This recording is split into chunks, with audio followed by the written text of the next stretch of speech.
Hola, ¿cómo están? En la clase de hoy vamos a continuar desarrollando nuestro ejercicio. Estamos desarrollando para el curso de Análisis Estructural 2 un ejercicio que consiste en hacer el análisis de una edificación de 3 pisos. Este ejercicio lo hemos venido trabajando en videos anteriores que están en este mismo canal de YouTube y con una guía de cálculo numérica básicamente que está en la descripción de los videos anteriores. También con ayuda de la norma sismo resistente de NSR 10, que es la que aplica para Colombia.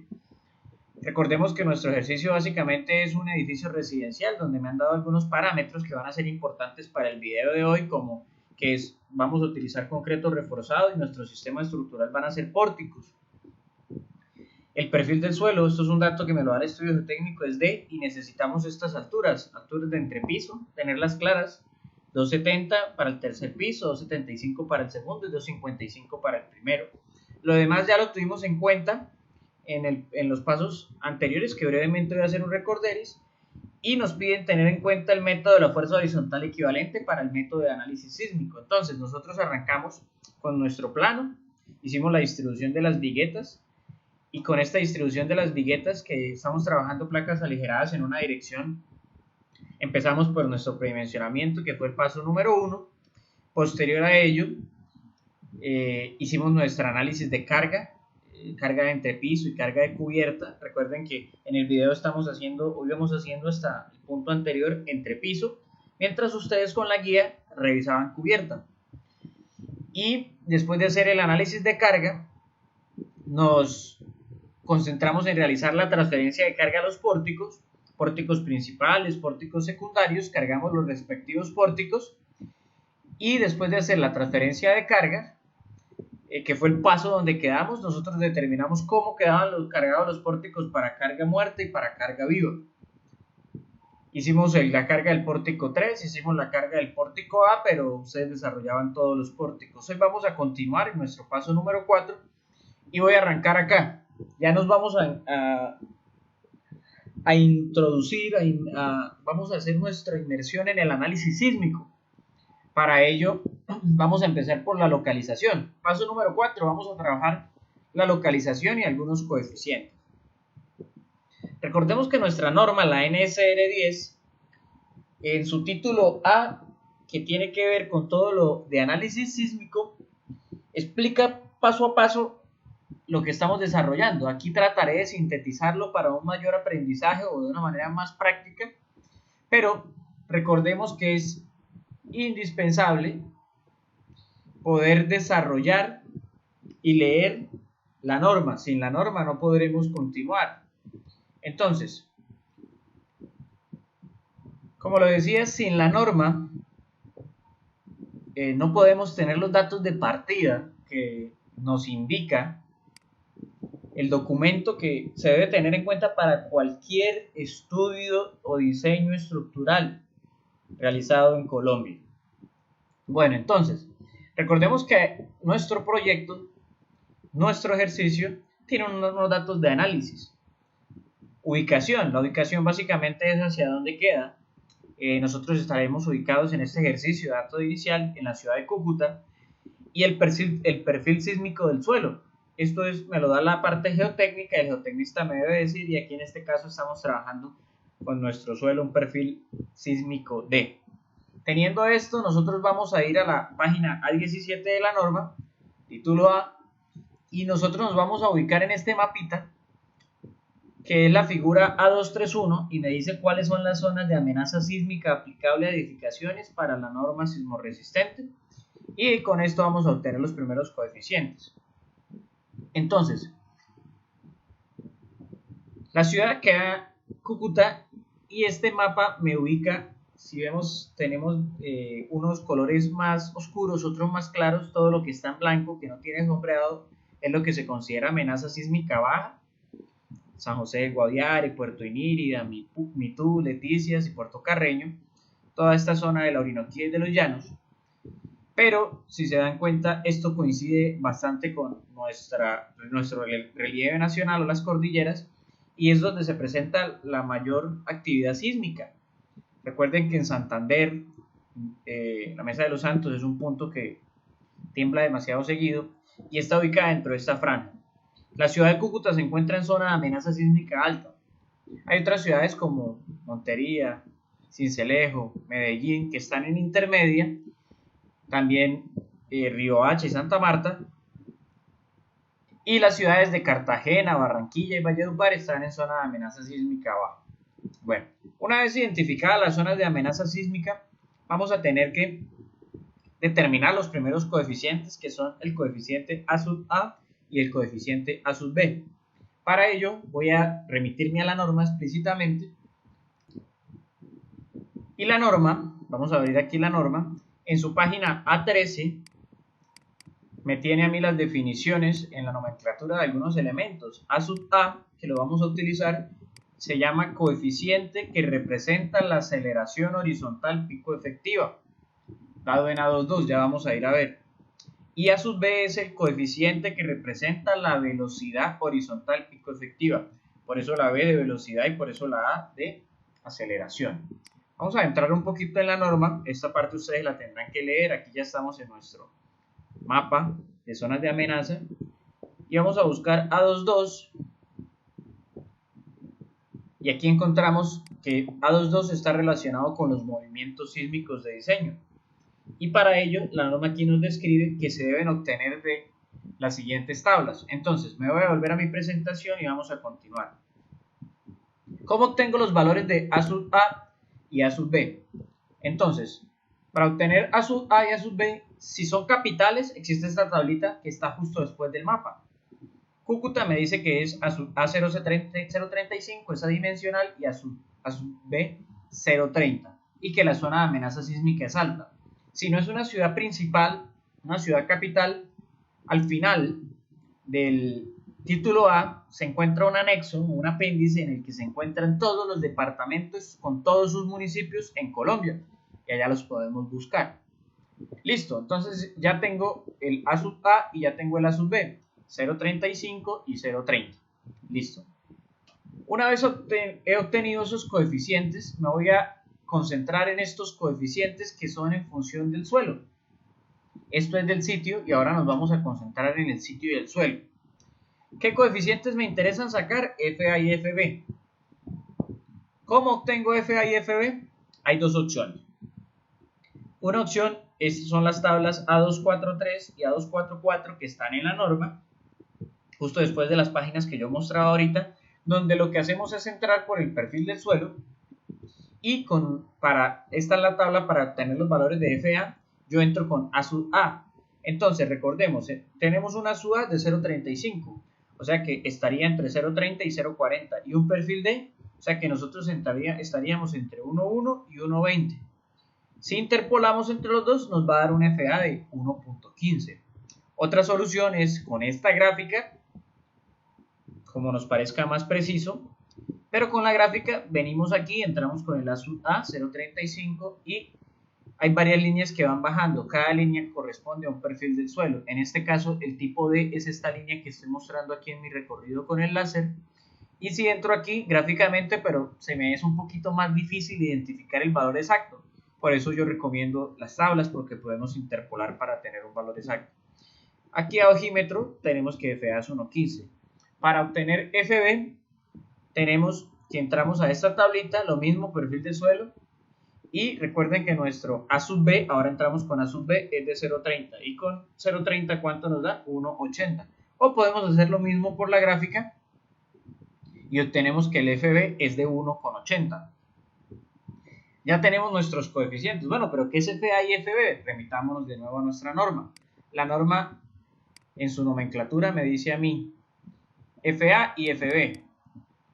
FA, coeficiente de amplificación que afecta la aceleración en la zona de periodos cortos, debido a los efectos de sitio adimensional. Y FB, coeficiente de amplificación que afecta la aceleración en la zona de periodos intermedios, debido a los efectos de sitio adimensional. Bueno, estamos hablando ahora de periodos cortos y periodos intermedios. Ya vamos a entender a qué hace referencia. Listo, continuamos con nuestra presentación. Pero entonces, ¿cuál es el paso a continuar? Entonces, nuestro paso a continuar viene siendo ahora determinar el coeficiente que nosotros llamamos coeficiente de importancia. El coeficiente de importancia lo define la norma. Esto es un extracto de la norma que dice que depende de los grupos de tipo de uso y su respectivo coeficiente de importancia. Entonces me da 4 grandes grupos de uso. Ejemplo, grupos de edificación indispensable.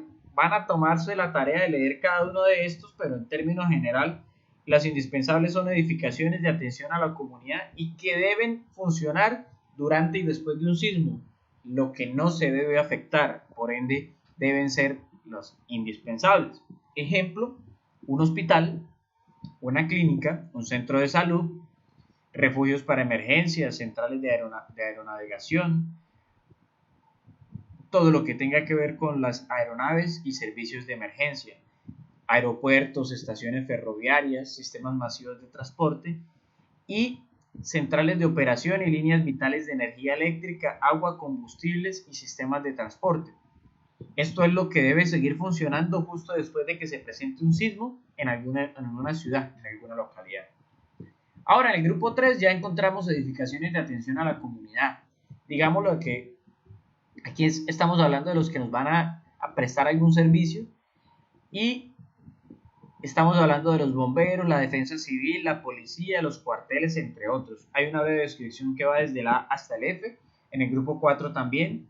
Grupo 2, estructuras de ocupación especial. Cuando hablamos de ocupación especial, se denominan así porque básicamente concentran mucha población o muchas personas, y si se presenta un sismo estando estos lugares habitados, se deben minimizar los muertos o los afectados para no ser tan trágicos. Bueno, y ya el grupo 1, perdón, pues son las estructuras de ocupación normal. En otras palabras, todo lo que no esté involucrado aquí va a ser considerado estructura de ocupación normal. Y una vez definido ese grupo de uso, que va desde el 1 hasta el 4, tenemos un coeficiente de importancia. Nuestra edificación, que es una edificación residencial, entra en grupo de ocupación normal, por ende tenemos un coeficiente de importancia igual a 1. Listo. Paso 5, nos vamos a concentrar en los movimientos sísmicos. Los movimientos sísmicos, ya estamos hablando de lo que mencionábamos allá con FA, el periodo fundamental de la edificación, que lo vamos a llamar T. El periodo está relacionado o hace referencia a el movimiento que sufre una estructura cuando se presenta el sismo. Hay una aceleración y por ende se transforma en una fuerza y eso hace que el edificio se mueva. Ese lapso de ir y volver se considera el periodo fundamental de la edificación. Y me dice que se puede calcular y debe obtenerse a partir de las propiedades de su sistema de resistencia sísmica en la dirección bajo consideración, de acuerdo con los principios de dinámica estructural, utilizando un modelo matemático linealmente elástico de estructura, o que puede suplirse por medio del uso de la siguiente ecuación. Y me dicen que T, el periodo de la estructura, es 2pi, pi, el coeficiente, el número conocido 3.1416, y radical de 2 sumatorias en el numerador, masa por desplazamientos. Entonces ya necesitamos conocer desplazamientos. Fuerza por desplazamientos y necesitamos conocer fuerzas. Y hasta este paso nosotros ni conocemos masa ni conocemos fuerzas. Entonces se nos complica. Aquí me explican qué es cada uno de estos. Hablamos de deflexiones horizontales y de las fuerzas horizontales distribuidas. Y adicionalmente me dice que este valor de T no puede exceder unos valores de C sub U por T sub A. Y me dicen cómo calcular C sub U. Y C sub está en función de FB, ya lo tengo, y de A sub B ya lo tengo, pero no tengo T sub A y no tengo los demás, porque todavía no conozco. Entonces, la norma me dice a mí, bueno, listo, como no los conoce, vamos a suponerlos.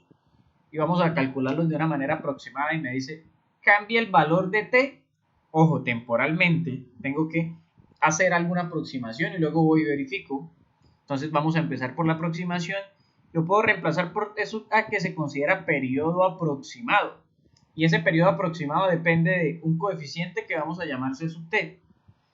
H, que es la altura total de la edificación, y alfa, que es un coeficiente que depende del sistema estructural. Tanto C sub T como alfa tienen unos valores que dependen del sistema estructural de resistencia sísmica y se obtienen de esta tabla que también sale de la norma. Y la norma, esta tabla me ofrece 5 diferentes tipos de sistema estructural. Recordemos cuál era el sistema estructural que nosotros estábamos manejando. Pórticos en concreto reforzado. Es el primerito que aparece. Pórtico resistente a momentos de concreto reforzado. O sea que estamos en la primera parte. Si existiera otro sistema estructural, tenemos que revisar en dónde entra. Para este señor tenemos que C sub T es 0.047 y para este señor tenemos que alfa es 0.9. O sea que ya tengo C sub T y tengo alfa. H, ¿desde dónde sale? Entonces, al comienzo del ejercicio nos daban los valores de entrepisos, 255, 275 y 270, que eran valores libres. Yo calculé las alturas de las placas, de entrepiso hicimos 0.45 y en la guía encontramos que la de cubierta fue 0.30. Si sumamos todo, nos da un valor de 9.2 metros. Si tenemos H, 9.2, C sub T 0.047 y alfa, podemos calcular el periodo aproximado de la estructura que da 0.346 segundos. Estos valores generalmente son valores pequeños, o sea que la estructura, un periodo completo de la estructura de oscilación dura 0.3046 segundos aproximadamente. Listo. Ese es el paso 5. Ahora, ¿qué vamos a hacer con este señor? Resulta que necesitamos calcular el espectro de diseño que se conoce como SA. El espectro es una curva en la que tenemos que ubicar nuestra edificación. Y aquí nosotros empezamos por calcular las siguientes ecuaciones. Primero vamos a aplicar T sub 0. Mira de qué depende. De A sub B lo tengo, FB lo tengo, A sub A lo tengo y FA lo tengo. Se repiten, solo cambia un coeficiente y aquí FB. O sea que los tengo los tres. O sea que yo ya puedo calcular T sub 0 reemplazando los valores. ¿Cuáles valores? Estos que tenía aquí. FA, FB, A sub A y A sub B. Entonces, teniendo estos valores, me puedo venir y puedo calcular estos señores. T sub 0 me da 0.34 segundos. T sub C, ¿cómo lo calculo? Pues reemplazo en esta ecuacióncita 0.644 y T sub L, que es 2.4, y eso me da 4.32 segundos. Ahora, eso quiere decir que en esta gráfica que vamos a hacer yo tengo un SA contra periodo. Ya sé cómo sacar T sub 0, ya sé cómo sacar T sub C y ya sé cómo sacar T sub L, y son estos valores que irían en la parte inferior. La gráfica me dice, mire, si usted va a calcular antes de T sub 0, puede calcularlo por esta ecuación LSA. Si usted va a calcular, o sea, si su periodo, ¿qué vamos a hacer? Este señor que acabo de calcular antes, este T sub A, voy a ver dónde se ubica. Si se ubica antes de T sub 0, entre T sub 0 y T sub C, o entre T sub C y T sub L, o después de T sub L. Si se ubica antes, uso esta ecuación. Si se ubica entre estos dos, uso esta ecuación. Si se ubica entre estos dos, uso esta ecuación. Y si se usa después de este, uso esta ecuación. Nuestro T sub A, que es 3.346, se ubica entre este rango. ¿Este rango dónde está? Entre T sub 0 y T sub C, o sea, en esta meseta plana de la curva. ¿Con qué calculo el espectro de diseño LSA? 2.5 por A sub A por FA por I. Tengo A sub A, ya lo tengo. Tengo FA, ya lo tengo. Tengo I, el coeficiente de importancia, ya lo tengo. Y si calculamos el LSA, me da 1.006. Por ende, yo ya tengo mi valor de SA. Bueno, también podemos hacer esta ecuación, o sea, podemos sacar nuestra gráfica. ¿Cómo? Voy a calcular periodo contra aceleración. ¿Y cómo lo voy a hacer? Pues básicamente me está diciendo que para valores menores a T sub 0, yo tengo que utilizar SA, como esta ecuación. Aunque también la gráfica me dice, pero mire, no la utilice. Desde aquí hasta aquí use esta. Entonces vamos a usar esta en toda la meseta plana. ¿Y qué hacemos? Pues darle valores menores a este señor. Aquí le estamos dando, por ejemplo, este 0, este, hasta llegar a t sub 0, que es 0.134. Con estos valores, ¿sí? Yo vengo y calculo el SA, diferentes SAs. O sea, reemplazo t y reemplazo t sub 0 en esta ecuación. Tengo los demás. ¿Cuáles valores de t? Estos que puse aleatoriamente acá. Y voy construyendo los valores de SA. Y puedo ir haciéndolo cuando pase este, uso esta ecuación. Cuando pase este, uso la siguiente ecuación. Y así sucesivamente. Y puedo obtener periodo contra aceleración. Y aquí básicamente lo que estamos resaltando es periodo t sub c y periodo largo. Esto es periodo inicial. A estos periodos era que hacía referencia FA y FB. Lo que decía era que para periodos intermedios aplicaba el uno y que para periodos largos aplicaba el otro, y era el que más afectaba. Listo. Teniendo esta gráfica, pues graficamos en un Excel y podemos obtener nuestra ecuación y graficar los puntos importantes. Bueno, ya calculamos el espectro de diseño que era importante para nosotros. Nos vamos a ir al siguiente paso, que es el paso 6. Y el paso 6 ya nos estamos acercando a fuerzas sísmicas y ya vamos a calcular aquí una aproximación de las fuerzas sísmicas. Bueno, ahora, ¿cómo funciona esto? Nosotros, me voy a volver a una gráfica anterior que es muy interesante, aunque parece muy simple. Tenemos un efecto de aceleración en el suelo y eso es lo que hace que se mueva el suelo. Y si se mueve el suelo, se transforma en fuerzas que se van a distribuir en este método a la estructura. ¿Y esas fuerzas van a depender de quién? De la masa de la edificación. Entonces, esa fuerza que se genera en el piso la vamos a llamar cortante basal o cortante sísmico en la base y se denomina B sub S. ¿De quién depende? Del espectro de diseño. Ya lo tengo, lo acabé de calcular, 1.006. Este quiere decir cuántas veces actúa la gravedad sobre el edificio, sobre la edificación o la estructura. G, gravedad. M, masa de la edificación. No tengo la masa, tengo que ir a calcularla. Después de que tengamos el cortante en la base, unas fuerzas opuestas a él son las que se van a generar por piso y hasta aquí vamos a llegar en este video. Luego vamos a distribuir estas fuerzas por pórtico y así sucesivamente. ¿De qué depende la masa de la edificación? Recordemos, del peso propio de la estructura, o sea, carga muerta, pesos acabados, carga muerta y equipos permanentes. En este edificio no me describe ningún equipo permanente, o sea que carga muerta. Y eso me va a dar M. ¿Cómo se calcula M? Entonces, antes de calcular M, que me voy a ir aquí a calcularlo, tengo que recordar que este esquemita que ya se los había mencionado en clases en vivo, en clases online, es importante recordarlo porque aquí vamos a jugar con algunas iteraciones más adelante. Entonces, todo proyecto de ingeniería en la parte estructural trabaja de la siguiente manera, o tiene más o menos las siguientes fases. Voy a recopilar o hacer una recopilación de la información de los datos que sirven de insumos para los cálculos y diseños, topografías, planos arquitectónicos, características de los materiales, todo lo que tenga que ver, y después de ello voy a plantear las tipologías. Aquí entran sistemas estructurales, tipos de columnas, vigas a emplear, material, entre otros.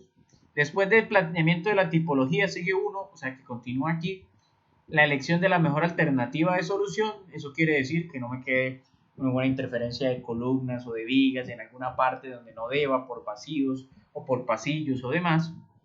Y con ello hago un predimensionamiento, ya lo hicimos, y vamos a un análisis estructural. Estamos justo acá. Para después de hacer ese análisis estructural, nosotros vamos a verificar si la estructura cumple. Esto me lo determina la norma con las derivas. Máximo me permite el 1% de la altura, lo veremos más adelante. Si cumple, sigo al diseño, no lo alcanzamos a ver en este curso. Y hago memoria de cálculo y planos. Pero si no cumple, me tengo que devolver y cambiar en el predimensionamiento, en el análisis estructural y volver a revisar. Una vez dicho esto, recordemos entonces que nosotros tenemos unas edificaciones o necesito unos pesos. ¿Cuáles pesos? ¿Por qué necesito pesos? Porque esto depende de la estructura. Para los pesos nosotros vamos a concentrar en sacar los pesos de cuánto pesan las placas y las vigas. Ya las tenemos definido. Recordemos que las placas, las vigas las definimos base y altura, o sea que nosotros tenemos estos anchos. Y si tenemos que la distancia a eje era 6 y la viga era 0,30, pues le resto por acá 15 y por acá 15 y tengo unas medidas de 5,70, que aquí las estoy remarcando libres en estas dimensiones. Prestemos la atención a esas medidas. Aparte, tengo las medidas a extremos. ¿Por qué a extremos? Porque aquí voy a tener toda esta dimensión más punto 15 más punto 15. Con esas distancias voy a trabajar. Entonces, me voy a ubicar en la cubierta. Este es el peso de la cubierta y vamos a sacar el peso de la cubierta de placas y vigas. O sea, cómo pesa todo esto. Vamos a recordar que en carga muerta, aquí cae la carga muerta sobre las placas y sobre las vigas, básicamente, cae el peso propio, que es el concreto, el peso específico del concreto. Aquí no vamos a tener en cuenta las cargas que nosotros hicimos transferencia, solamente carga muerta. Entonces voy a arrancar por los paneles. Como no tengo ningún vacío, voy a ir desde W1 hasta W10. Por eso aquí pongo peso y empiezo W1 hasta W10. Esta es la cubierta, no tiene ningún vacío. Necesito las distancias libres. Ejemplo, W1. Si a eje era 6 y le resto 15 y 15, ¿por qué 15? Porque como está eje tengo medio ancho de viga acá y medio ancho de viga acá. Pues me queda 570 y por el otro lado 470. Por eso aquí tengo 470 y 570. ¿Y este 423 de dónde sale? Si yo tengo área, que es metros cuadrados, yo necesito el peso. ¿Y qué pesa acá? Nuestro análisis de carga de cubierta. No tengo aquí el de cubierta, pero en las guías está que da 423. Voy a hacer el de entrepiso para que veamos a qué hago referencia. Lo mismo, 789. ¿De dónde sale ese 789? Voy a ir hacia atrás y se acuerdan o recordemos que teníamos una carga por metro cuadrado en el análisis de carga. ¿Cuál era esa carga? Carga muerta, análisis de carga, 789. Esto era para entrepiso. Ese es el valor que voy a ir a multiplicar. Si multiplico kilonewton por metro cuadrado por área, que es metro cuadrado, o sea, ¿qué estamos haciendo? Todo lo que pesa el panel con panel, loseta, vigas, piso, todo por metro cuadrado y lo multiplico por el área en planta. Lo mismo, este valor lo necesito, lo sacamos de las guías de las placas de cubierta. Y ese valor en las placas de cubierta es exactamente 423. Y en la placa de entrepiso 7.89. Listo, entonces, ¿qué vamos a hacer? Vamos a multiplicar distancias libres de paneles por la carga muerta que teníamos en los entrepisos, o sea, en la cubierta 423 por 570 por 470, lo repetimos para todos. Luego me voy a ir con las vigas. Con las vigas hay dos opciones. Aquí, ¿qué vamos a hacer? En un sentido, vamos a utilizar la longitud total de la viga, o sea, sumo esta, más media base que hay por allá, más media base que hay por acá, y eso me da 1615. ¿Por quién? Estoy hablando de viga eje A. Eje A. Recordemos que en la cubierta las vigas eran de punto 30 por punto 30, entonces base por altura, por eso toda esta longitud, porque es la del eje A. Y 24, ¿quién es? Si yo multiplico base por altura por longitud, tengo metros cúbicos. Y las columnas, en las vigas, voy a tener en cuenta el peso específico del concreto reforzado, 24 kN por metro cúbico, y eso me va a dar este producto. Lo mismo lo hacemos con esta B, lo mismo lo hacemos con esta C, y lo mismo lo hacemos con esta D. B, C y D. Ahora, si se dan cuenta, las demás, las otras las voy a hacer, ejemplo, la viga 1, eje 1, la hago entre A y B y voy una por una. ¿Y qué hago? Aquí ya les estoy restando y la estoy trabajando solamente a centro. ¿Por qué? Porque aquí tuve en cuenta para el cálculo o para la adjudicación de ese peso toda la viga. Y si utilizo otra vez toda la viga, repito un espacio que es los nudos. Esto se lo enseñan a uno en el cálculo de cantidades de obra cuando uno ve construcción 1, 2 o 3 en nuestro penso. Entonces, aquí trabajamos a ejes. Si acá la tomamos toda, entonces aquí trabajamos a ejes. Y por eso aquí están 570, 610.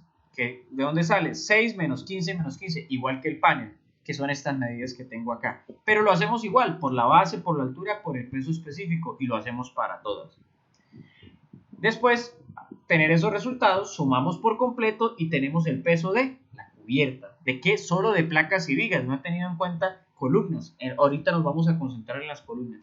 Y lo mismo en placas de entrepiso, pero ojo, mire que las placas de entrepiso aquí había un vacío, o sea que aquí no tengo en cuenta panel porque aquí no hay carga, por eso los paneles llegan solo hasta 9.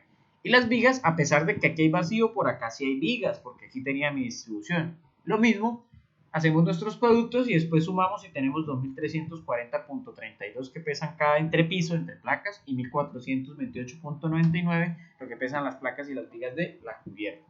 Listo. Vamos a seguir en nuestro paso 6 y aquí entra a jugar este diagrama de iterar. Si en algún momento no me cumple, voy a iterar, y si no me cumple, voy a iterar, y así sucesivamente. Como no voy a tener la situación de poder iterar y volver a iterar en estos videos que estamos haciendo y en la clase, vamos a hacer 3 iteraciones. O sea, ¿a qué se refiere con iteraciones? Si no me cumple la deriva es porque falta rigidez. Si falta rigidez, lo más fácil es aumentar columnas. Vengo y cambio columnas y sigo. Y si no me cumple, vengo otra vez hasta que me cumple. Entonces nosotros aquí estamos haciendo el ejercicio como si hubiéramos hecho 3 iteraciones, solo en las columnas.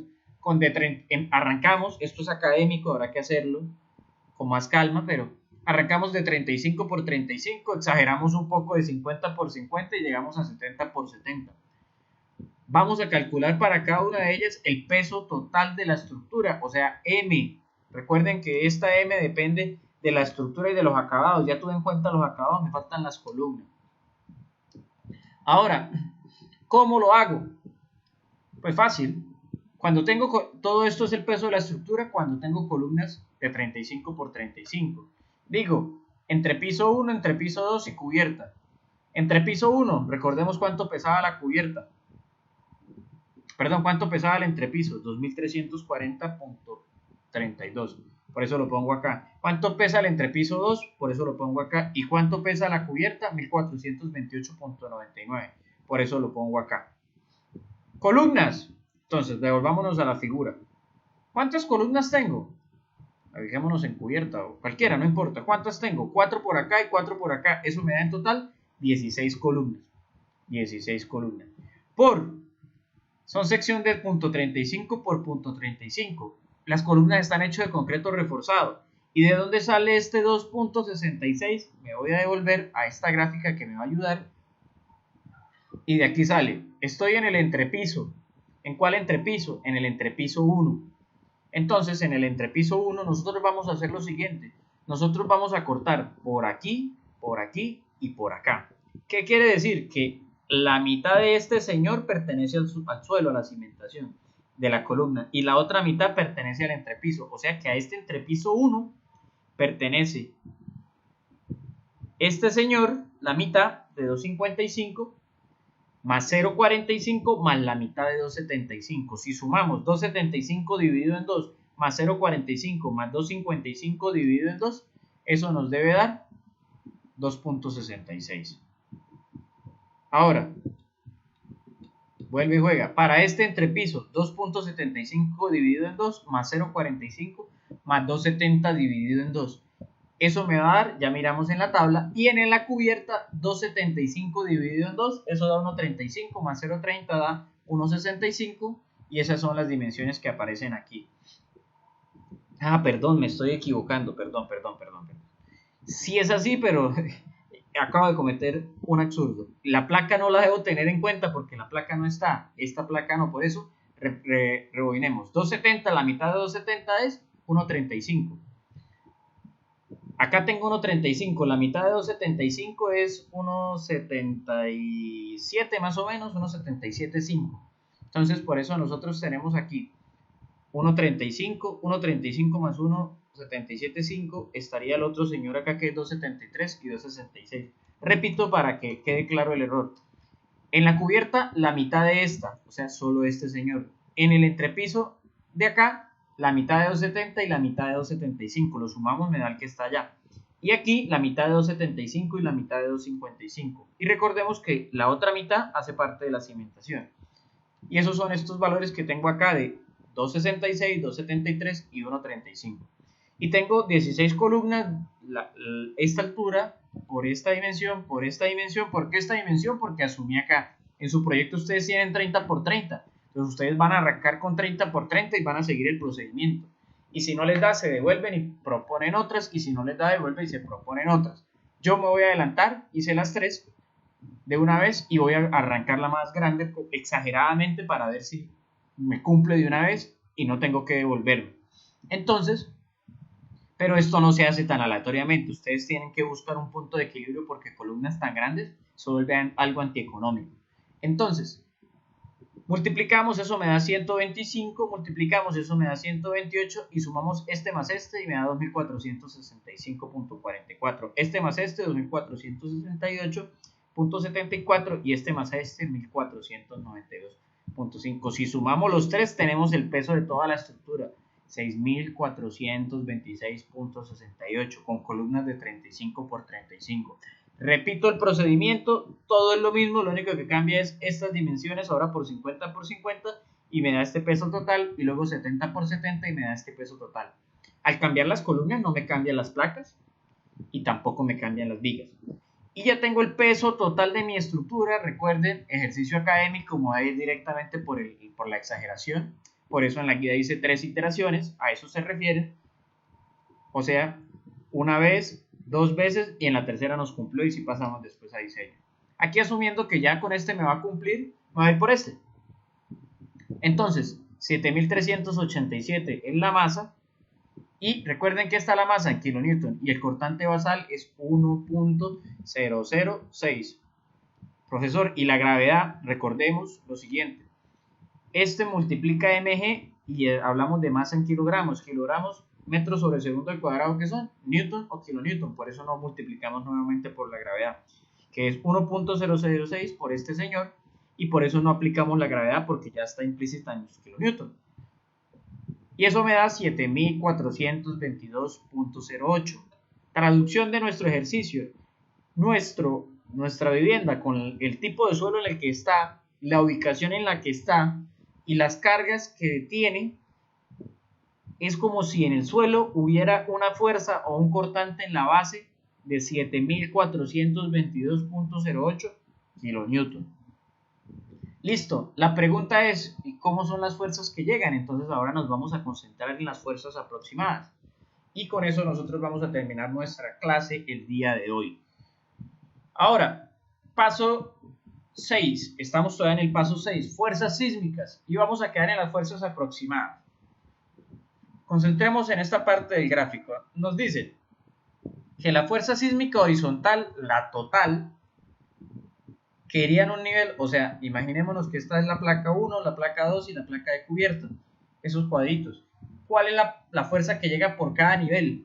Vamos a calcularlo. Y me dice que Fx depende de C sub B sub X por B sub S. Mire, ya tengo el cortante basal. Pero ¿cómo calculo C sub B sub X? Me dice masa por altura a la K, dividido en la sumatoria de masa por altura a la K. Traducción. M es la masa de cada piso. H es la altura al centro. Y K es un coeficiente que depende y está relacionado con el periodo fundamental. Y recuerden que nuestro periodo fundamental no lo tenemos, pero utilizamos el periodo aproximado. ¿Cuánto era el periodo aproximado de la edificación? Para nuestro caso, lo calculamos aquí atrás y el periodo aproximado era 0.346. Entonces, dice que si el periodo es menor o igual a 0.5, el K es 1. Como es menor, 0.346 es menor que 0.5, utilizamos 1. Ya sabemos cuánto es K. Ahora, me dice M por H a la K. Entonces, ¿qué es M? Entonces vamos a hacer el de 1, el de 2 y el de cubierta. Entonces, yo tengo aquí los pesos, ¿recuerdan? Aquí voy a meter solamente, vamos a meter estos pesos que yo tengo aquí. Entonces me voy a concentrar en las columnas de 70 por 70. ¿Cuánto pesó el entrepiso 1? Ya lo tengo, 2840. El segundo, 2853 y el tercero, 1683. Por ende, 2840 para el 1, 2853 y 1683. Me voy a devolver. Altura. ¿Cuánto hay desde aquí? 255 más 0.45. ¿Cuánto hay aquí? 3. 3. ¿Cuánto hay desde aquí hasta aquí? 275, 280, 620 al 2. Entonces,